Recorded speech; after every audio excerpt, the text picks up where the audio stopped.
تعقديش الامور، ما تعقديش المواقف، ولكن خليكي دايما بجانب زوجك. ويعني احنا دايما بنقول ان الرجل الناجح وراءه امرأة. صح. امرأة ناجحة جوه أسرتها، جوه حياتها، جوه تربيتها لأولادها. فمبادرة ما تتجوزيش هي مش سلبية زي ما أعزائي المشاهدين كانوا فاكرين إن الاسم صادم جدا.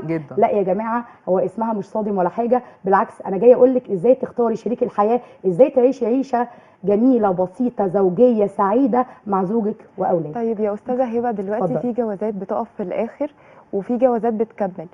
من وجهة نظرك ايه اللي ممكن يوقف جوازة قبل الفرح بأسبوعين 3، وايه اللي ممكن يخليها خلاص هنعدي المشاكل وهنعدي اللي بيحصل ده ونكمل في الجوازة؟ هي أكيد بترجع لتوعية المجتمع طبعا. يعني هي بترجع لتوعية المجتمع وتوعية الأب والأم إزاي يتعاملوا مع الموقف إن أنا بختار راجل، مش بختار فلوس راجل. تفرق. الراجل اللي هيصونها سواء غني جدا أو فقير جدا، الراجل اللي هيحافظ عليها، الراجل اللي مش هيهينها، مش هيضربها، مش هيعرضها لاعتداءات زوجية. دي كانت مهمة جدا جدا جدا ان احنا برضو نشاور عليها ونقول اختاري صح عشان حياتك تبقى افضل عمرك كله الجاي. طيب ليه ما فكرتيش مثلا تقولي ما تتجوزوش، يعني بحيث يبقى قائم على الراجل وعلى الست؟ ما هو في رجاله برضو يعني بيبقوا مظلومين، بيقعوا برضو في ستات تمام. مش قد قدر المسؤوليه. تمام. زي ما احنا بنلاقي عيوب في الرجاله، هم اكيد برضو بيبقوا محاكم بقى وقضايا وكده. طب ما فكرتيش مثلا ان انت تضيفي الحته دي كمان، يعني يبقى للراجل عشان يبقى برضو يحس ان في بصي، هو مبدئيا كلمه ما تتجوزيش هي اكيد مش شامله المراه بس.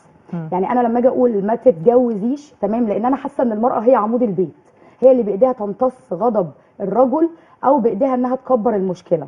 دي نقطه. طبعا انا ما باجيش على مع المراه ضد الرجل، لا اجابه ولكن كويسه لا وصريحه. الاسره جوه دايره. طبعا كلنا جوه الدايره دي اتكسرت، فاحنا كلنا اتكسرنا. سوري بقى، انا مش هطلع زي السوشيال ميديا ان انا عشان خاطر ترند انتمي للراجل او عشان خاطر ترند هنتمي للمراه. لا، كلنا يا جماعه في دايره واحده. الدايره دي بجد لو اتكسرت كلنا غرقنا، كلنا في مركب واحده. دي مركب. الاب، الام، الاسره، الاولاد، احنا كلنا.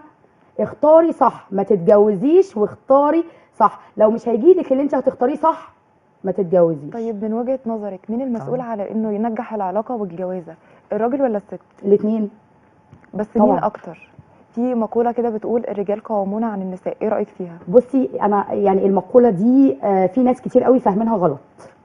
الرجال قوامون على النساء، ما تكمل. قوامون عليهم بايه؟ بايه؟ ربنا قال رفقا بالمرأة، لان هو عارف انها كائن مهما كان جبروتها، نجاحها، فلوسها، دنيتها، هي مرأة مش بنفس قوة الراجل وتفكيره ونضجه واسفة خبراته في المجتمع.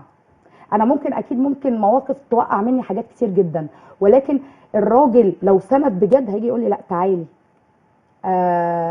اللي انت عملتيه ده مش صح. ليه؟ انا لفيت وعرفت وشفت الموقف ده قبل كده. اكيد في راجل داعم وفي راجل هادم، في بيدعم وفي بيهدم، فدي بترجع لشخصيه او النمط بتاع شخصيه